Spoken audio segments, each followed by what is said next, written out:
The stars looked cold and distant from the viewport of the U.S. Defiant. Captain Ethan Miller stood with his hands clasped behind his back, watching the tiny points of light. Each one represented another world where humans were not welcome. "Captain, final checks are complete. We're ready to launch when you give the word," said First Officer Lisa Powell. Her voice carried the excitement she tried to hide.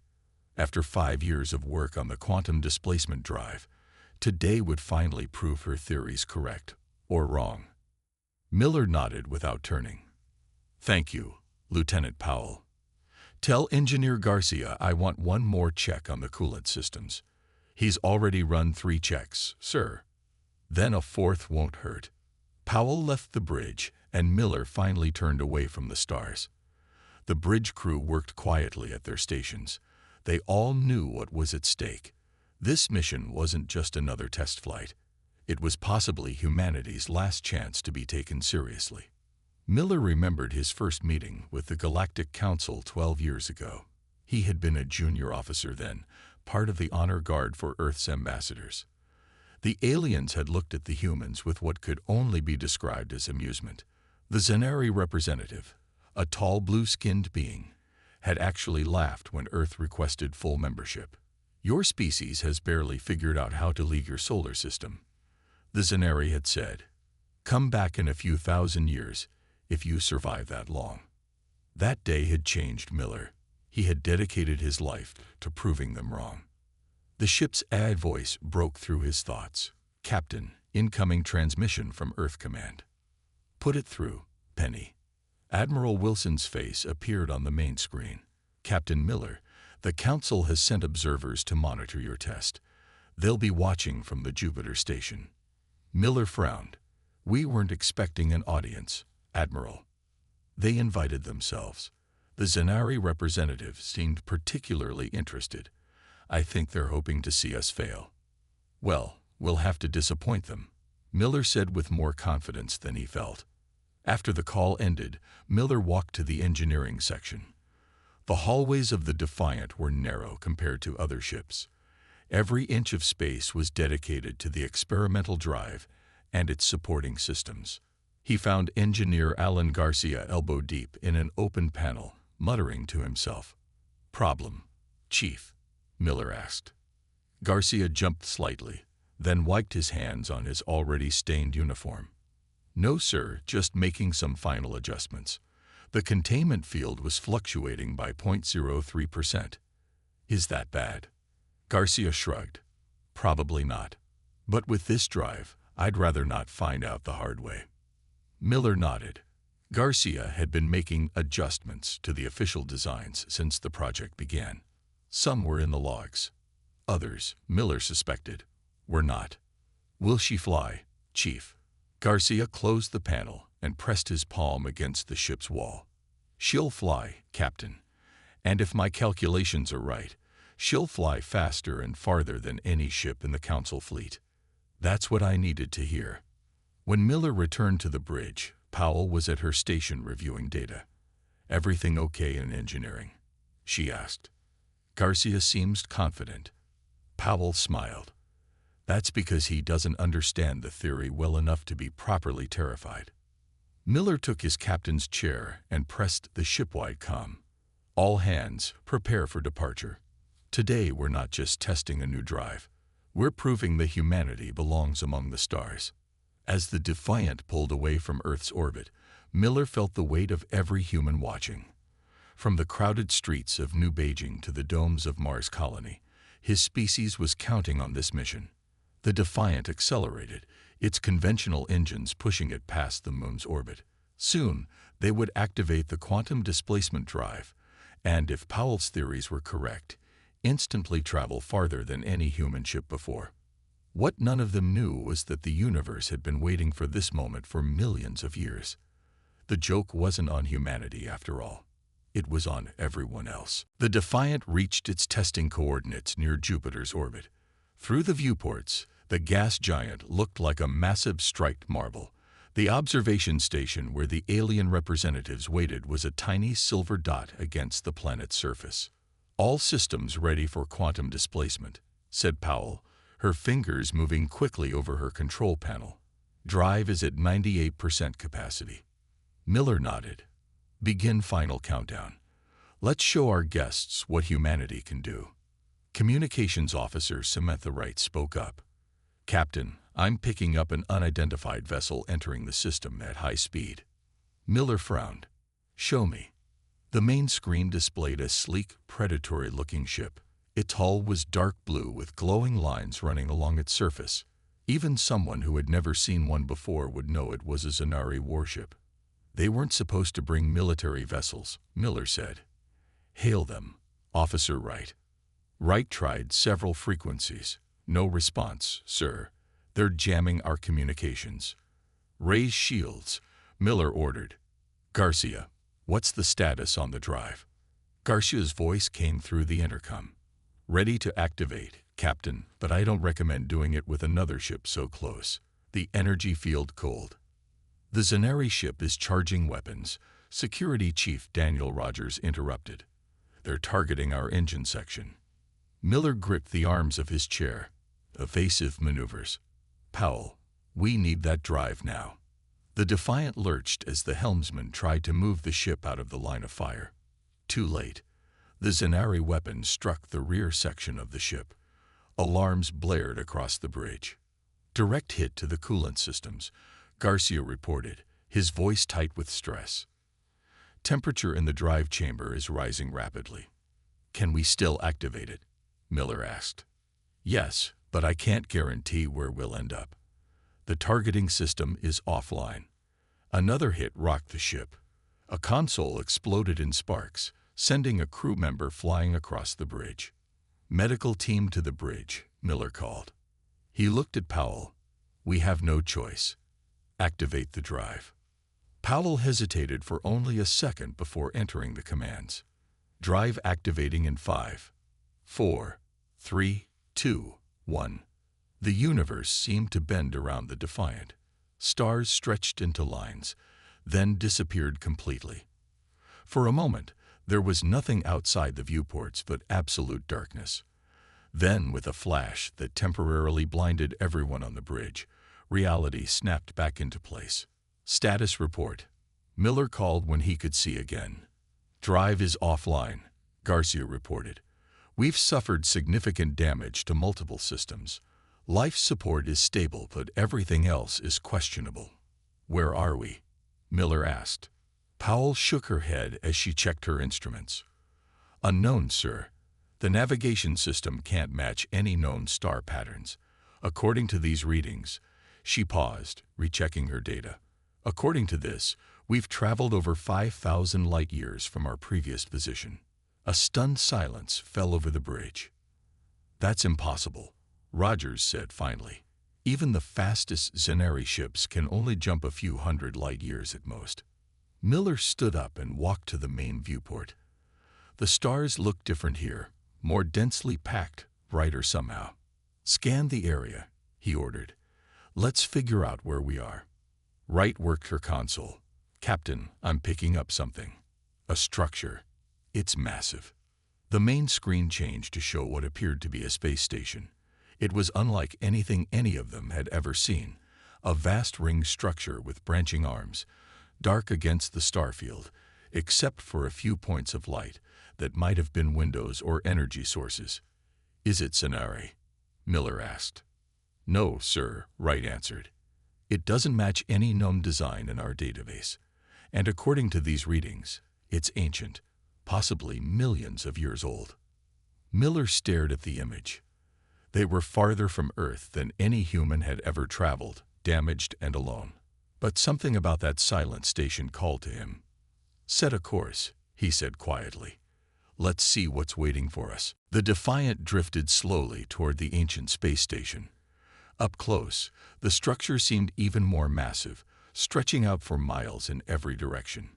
Its surface was covered with strange symbols and patterns that no one could recognize.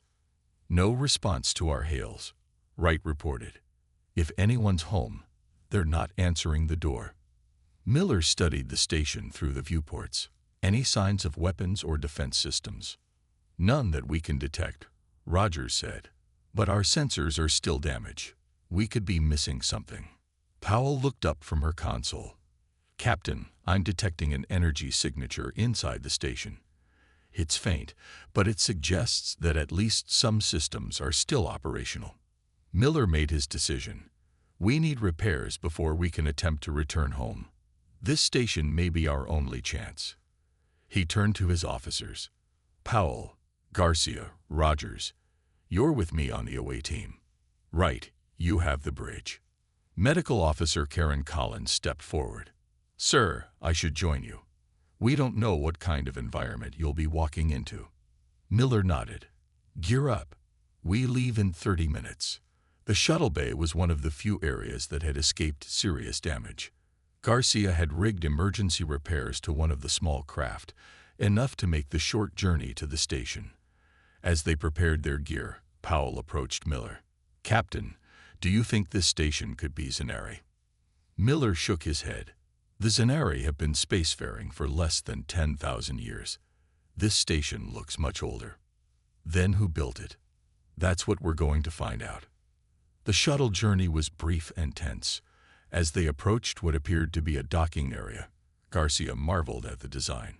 The engineering here is incredible. Look at the precision of those seals. After who knows how many years, they still look perfect. The shuttle slipped through an opening in the station's outer ring. Inside was a vast docking bay with spaces for hundreds of ships, though it stood empty now. When they landed, the team suited up in their environmental gear and cautiously exited the shuttle. Atmosphere is thin but breathable, Collins reported, checking her scanner. No detectable toxins or pathogens. They moved through the docking bay toward a large doorway. As they approached, the team froze in surprise. The door slid open smoothly, as if welcoming them.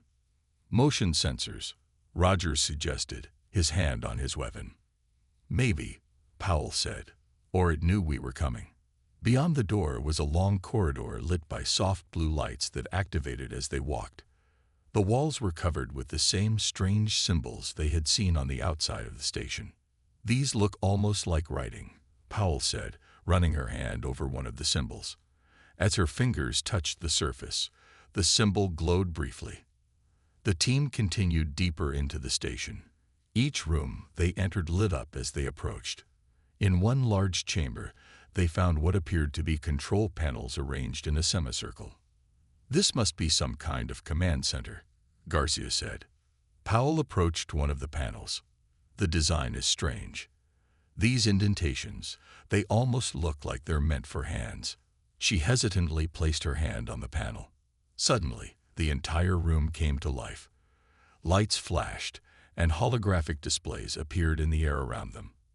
A beam of light shot from the ceiling, scanning each of the humans in turn. A voice spoke, not in sound waves, but directly in their minds. The words were strange yet somehow understandable. Genetic pattern recognized. Neurological configuration accepted. Inheritor status confirmed. The team looked at each other in confusion. What does it mean by inheritor? Collins asked. Before anyone could answer, the holographic displays changed to show images of beings that looked shockingly similar to humans, though with subtle differences: slightly larger eyes, more elongated fingers, higher foreheads. Captain, Powell whispered, I think this station was built by our ancestors. Miller stared at the images, a chill running down his spine. Not our ancestors, Lieutenant. I think we're looking at our makers. The command center of the ancient station hummed with energy as more systems activated. Holographic displays showed star maps, technological schematics, and more images of the beings who had built this place. They look so much like us, Collins whispered, studying the images. The bone structure, the proportions, they could almost pass for human. Miller touched one of the control panels. More information appeared, flowing too quickly for any of them to read. Powell, can you make sense of any of this?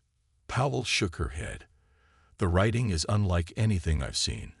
But the technology, some of these designs are incredible. She pointed to a schematic that looked like an engine.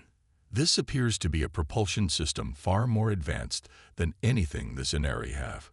Garcia had been examining another panel. Captain, I think this station is trying to talk to us.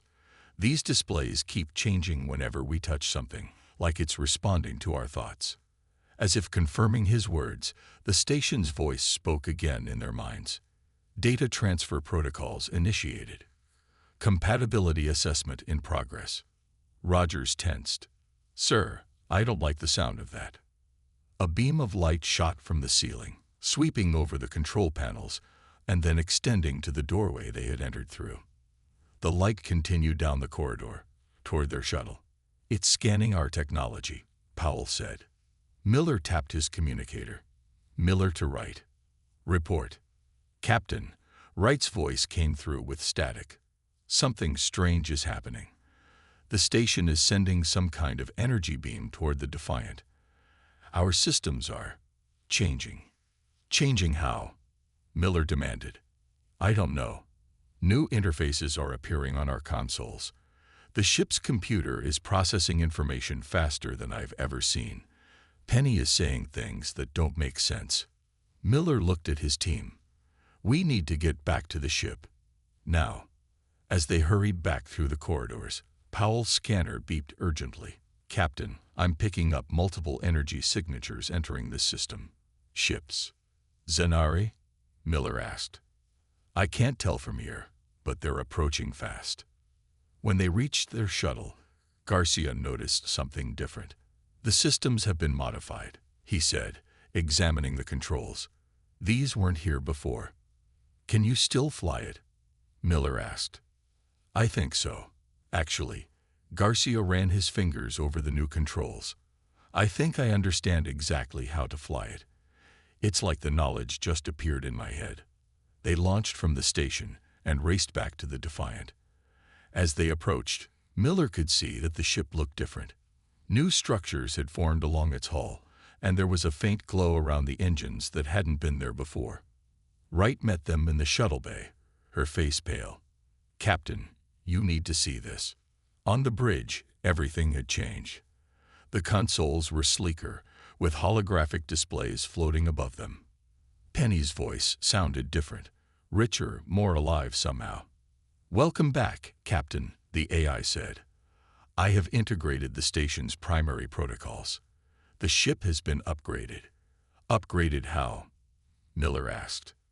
The quantum displacement drive has been modified with technology that exceeds current Galactic Council standards by approximately 8,700 years. Hull integrity has been reinforced. Weapons systems have been installed. Weapons? We didn't have weapons before. You do now, Penny replied. Rogers checked his security console, which now displayed information about defense systems he didn't recognize. Sir, those ships Powell detected. They're here. 3 Zenari warships and 2 others that appear to be from the Galactic Council. On the main screen, the 5 alien vessels approached the station. They hadn't noticed the Defiant yet, hidden in the station's shadow. How did they find us? Collins asked. They must have tracked our quantum displacement signature, Powell said. Miller settled into his captain's chair, which now seemed to fit his body perfectly. Powell, what's the status of our new drive? Fully operational, according to these readings. And sir, it's far more powerful than before. Miller nodded. We have a choice. We can run and hope to outpace them with our new technology, or we can stand and fight. They outnumber us 5-1, Rogers pointed out. Miller looked at his crew, seeing the determination in their eyes. Yes, but for the first time, we might not be outmatched. Miller studied the alien ships on the screen. The Zenari vessels moved with predatory grace, their weapons already powered. The 2 council ships hung back, likely there to observe and report. Status of our shields? Miller asked. At 200% of our original capacity, Rogers replied. And still strengthening. Garcia's voice came through the intercom. Captain, you need to see what's happening in engineering. Miller turned to Powell. Take the bridge. I'll check engineering. In the engine room, Miller found Garcia staring at the quantum displacement drive. It looked completely different now. A pulsing core of blue-white energy surrounded by rings that moved independently of each other. "It's still changing," Garcia said, his voice filled with wonder. "I can almost see how it works now. It's like the drive is teaching me." "Teaching you?" Garcia nodded. "The station didn't just upgrade our systems. It's upgrading us. Our brains, our understanding." He looked at Miller with wide eyes. "Captain, I think I know why the other alien species look down on us. Their brains evolved differently. They're specialists, each species excellent at one type of thinking. But humans, we're generalists," Miller finished, suddenly understanding. "We can adapt to different types of thinking." "Exactly. That's why the station recognized us as inheritors. The beings who built it must have had similar neural pathways, similar adaptability." The ship shuddered as a blast hit their shields. "That was a warning shot," Penny announced. "The Zenari commander is demanding we surrender the station and ourselves." Miller rushed back to the bridge. On the screen, a Zenari face appeared, blue-skinned with large dark eyes. "Human vessel," the alien said, "you have illegally accessed forbidden technology. Surrender now or be destroyed." Miller straightened his uniform. "This is Captain Ethan Miller of the Earth ship Defiant. We found this station abandoned. We claim salvage rights." The Zenari commander's face darkened. "Salvage rights? You primitive creatures don't even understand what you've stumbled upon. This station was built by the Forerunners, a race that vanished millions of years ago.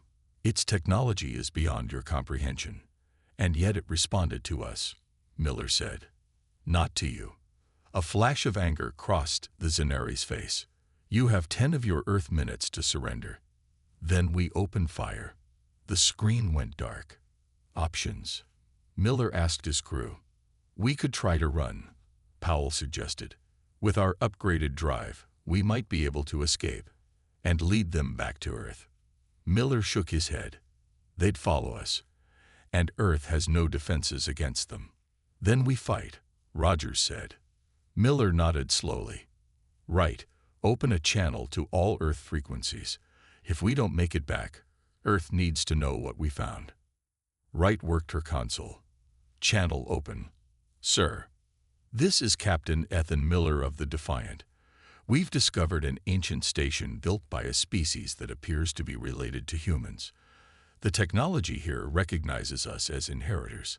It's upgrading our ship, integrating with our systems." He paused. "The Zenari have found us. They want this technology for themselves. We're going to fight, but if we don't make it back, send more ships. The station is at these coordinates." Wright transmitted the location data along with the message. "What now, Captain?" Powell asked. Miller sat in his command chair and felt the ship respond to him, almost like it was alive and waiting for his decision. "Now we show them what humans can do. Penny, analyze the Zenari ships. Find their weaknesses." "Already complete," the AI responded. "Their shield generators are vulnerable to targeted energy pulses at specific frequencies. Their weapons require 3 seconds to recharge between firings." Miller smiled. "Powell, plot an attack course. Rogers, target their shield generators. Garcia, give me everything the new engines have." The Defiant moved out from behind the station, its hull glowing with energy. The Zenari ships immediately began to move into attack formation. "They're targeting us," Rogers reported. "Evasive maneuvers," Miller ordered. "Let's show them what human unpredictability looks like." The Defiant shot forward, moving in ways no ship should be able to move. As the first Zenari blasts passed harmlessly through empty space, Miller felt something he hadn't felt since his first meeting with the Galactic Council: hope. The Defiant moved like a dancer among the stars, spinning and diving between enemy fire. The Zenari ships, despite their advanced technology, couldn't match the human vessel's unpredictable movements. "Their targeting systems rely on logical patterns," Penny explained as the ship twisted away from another blast. Human neural patterns allow for creative flight paths they cannot predict. Miller gripped his chair as the ship banked sharply. Rogers, target the lead ship's shield generators. Energy beams lanced out from the Defiant, striking the Zenari vessel at precisely the frequency Penny had identified. The alien ship's shields flickered and failed. Direct hit, Rogers called out. Their shields are down. Right, open a channel to the Zenari commander, Miller ordered. The blue-skinned alien appeared on screen, fury evident in his large eyes. This is impossible, he hissed. Your primitive ship cannot defeat Zenari technology. And yet here we are, Miller replied. Stand down, or the next shot won't be at your shields. Before the commander could respond, one of the council ships moved forward. A new face appeared on the screen. An elder Galactic Council member with gray skin and multiple eyes. This is Arbiter Zol of the Galactic Council, the alien said. We are receiving transmission of this encounter. Explain how your vessel has integrated with Forerunner technology. Miller stood tall. The technology recognized us as inheritors. It seems humans share something with the species that built this station. Impossible, the Arbiter said. The Forerunners were the most advanced species in the galaxy's history. You are merely primitive apes. Powell stepped forward. If we're so primitive, how do you explain this? She gestured to their upgraded ship. The station responded to us. Not to you, not to the Zenari. Our brain patterns, our genetic markers. The Forerunners designed their technology to recognize us. As if to emphasize her point, the Defiant's systems surged again. New displays appeared on all consoles. Captain, Garcia called from engineering. The drive is fully integrated now. According to these readings, we could reach Earth in minutes, not months. The Arbiter and the Zenari commander were arguing now, visible on split screens. The humans must surrender the technology, the Zenari insisted. The Council must study this development, the Arbiter replied. Miller cut the transmission. They're distracted. Options. We could try to escape now, Powell suggested. Or we could press our advantage, Rogers said. Take out their weapons while they're arguing. Collins, who had been quiet until now, spoke up. There's another option. The station has been communicating with me through my medical scanner. It's not just a station.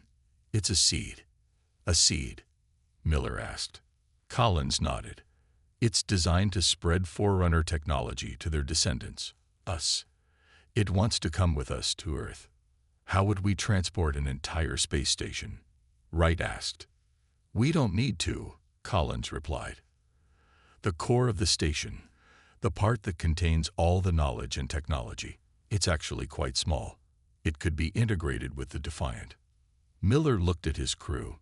Each of them had changed since encountering the station. They seemed more confident, their eyes brighter with understanding. Penny, is this possible? He asked. Affirmative, Captain, the eye replied. The station's core consciousness can transfer to the Defiant. Estimated time for complete integration, 3 minutes. On the screen, they could see the Zenari ships repositioning, preparing to attack again. The Council ships moved back, still observing. They won't let us leave with this technology, Rogers warned. Then we'll have to be convincing, Miller said. Right, reopen the channel to all ships. When the communication was established, Miller addressed all the alien vessels. This is Captain Miller. We came here on a peaceful mission of exploration. You attacked us without provocation. We defended ourselves using technology that recognized humans as its rightful inheritors. You cannot. The Zenari commander began. Miller cut him off. We can, and we will. The universe has mocked humanity long enough. Today, that changes. He turned to Powell. Start the integration. Let's bring our inheritance home. As the station's core began to transfer to the Defiant, the ship's glow intensified. The Zenari ships moved closer, weapons ready. They're going to fire, Rogers warned. Miller nodded. Let them try. Penny, shields at maximum. Powell, prepare to activate the drive as soon as integration is complete. The first Zenari blast struck the Defiant's shields, which absorbed the energy like it was nothing. Integration at 60%, Penny announced calmly. Miller smiled as he watched the alien ship's futile attacks. I think the joke's on them now. The Defiant glowed like a newborn star as the station's core finished integrating with the ship. The hull pulsed with blue-white energy that spread through every system, every circuit, even reaching into the crew themselves. Integration complete, Penny announced, her voice now rich with knowledge and power. All systems enhanced beyond original specifications, new capabilities available. The Zenari continued their attack, joined now by one of the Council ships. Their weapons fire splashed harmlessly against the Defiant's shields. Fascinating, Powell said, examining her console. Their weapons aren't even registering as threats anymore. Miller nodded. Prepare to jump to Earth. Captain, Wright called out. I'm receiving a transmission from the station. It's a message left by the Forerunners. On screen, Miller ordered. The main display showed the image of a being that looked remarkably human, yet with subtle differences: larger eyes, longer fingers, a slightly broader forehead. When it spoke, they all understood despite the strange language. To our children's children, the being said, if you are seeing this message, then our legacy lives on. We, whom you may call the Forerunners, faced extinction millions of years ago. A cosmic event was coming that we could not survive. Rather than accept our end, we seeded many worlds with our genetic material, altered to adapt to each planet's environment. The image changed to show Earth, much younger than the crew knew it. This world showed the most promise. We left this station to wait, to watch, to guide when the time was right. If you have accessed this message, then you have reached the stars and found your way home to us. The technology we leave you is your birthright. Use it wisely. Remember us. The message ended, leaving the bridge in silence. We're not just similar to them, Collins whispered. We are them, their descendants, modified to survive on Earth. Before anyone could respond, the ship shook as a particularly powerful blast hit their shields. The Zenari flagship has activated some kind of new weapon, Rogers reported. It's still not penetrating our shields, but it's stronger than before. Miller made his decision. We've got what we came for. Powell, activate the drive. Take us home. Course laid in, Powell replied. Drive activating now. The Defiant seemed to stretch, the stars blurring around it. Then, with a flash of light, the ship vanished, leaving the Zenari and Council ships behind. The journey that should have taken months lasted seconds.